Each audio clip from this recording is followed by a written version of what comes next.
Assalamualaikum warahmatullahi wabarakatuh. Halo semua. Perkenalkan, nama saya Hanifah Kusuma Hayati. Saya mahasiswa kampus A Setiami Bekasi. Pembahasan kali ini mengenai simbolis interaksionalisme, komunikasi sebagai proses simbolis, istilah pokok dalam teori simbolis interaksionalisme, dan pemikiran George Herbert Mead dan George Herbert Blumer. Yang pertama, pengertian simbolis interaksional. Simbolis interaksional dapat didefinisikan sebagai cara kita menginterpretasikan dan memberi makna pada lingkungan sekitar melalui cara kita berinteraksi dengan orang lain. Teori ini berfokus pada cara orang berinteraksi melalui simbol berupa kata, gerak tubuh, peraturan, dan peran. Berdasarkan premis tersebut, maka cara terbaik untuk memahami seseorang adalah dengan memperhatikan lingkungan sekitarnya. Yang kedua, komunikasi sebagai proses interaksi simbolis. Aksi sosial bersama. Individu-individu berkomunikasi satu sama lain mengenai apa yang mereka lakukan dengan mengorientasikan kegiatannya kepada dirinya masing-masing. Littlejohn menjelaskan, yang menggagas teori interaksi simbolis adalah George Herbert Mead, yang diteruskan oleh Herbert George Blumer. Dibagi menjadi 3. Yang pertama, aliran Chicago. Pada dasarnya, suatu tindakan sosial melibatkan 3 satuan hubungan bagian, yaitu suatu awal mengisyaratkan seseorang, suatu tanggapan untuk isyarat tersebut, dan hasil. Hasil adalah tujuan komunikator dalam bertindak. Yang kedua, aliran Lowa. Objek dapat mengarah kepada kenyataan orang, suatu hal, suatu peristiwa, atau suatu kondisi.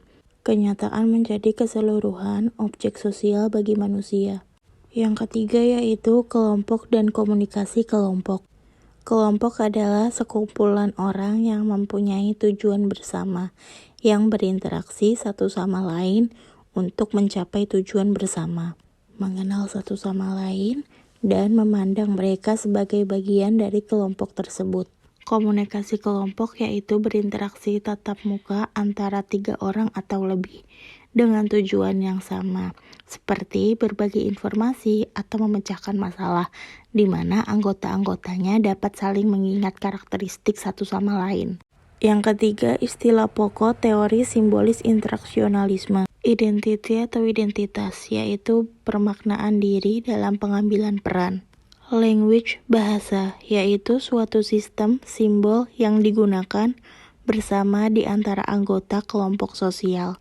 Looking glass self, cara melihat diri, yaitu gambaran mental sebagai hasil dari mengambil peran orang lain. Mind, pikiran, yaitu proses mental yang terdiri dari self, interaksi, dan refleksi berdasarkan simbol sosial yang didapat. Meaning, makna, yaitu tujuan dan atribut bagi sesuatu. Meaning ditentukan oleh bagaimana kita merespon dan menggunakannya. Role taking, bermain peran, yaitu kemampuan untuk melihat diri sendiri sebagai objek sehingga diperoleh gambaran bagaimana dia melihat orang lain tersebut.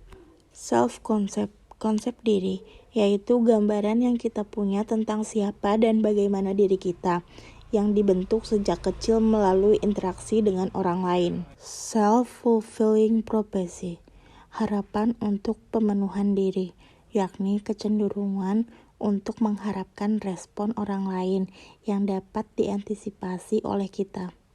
Yang keempat, pemikiran George Herbert Mead.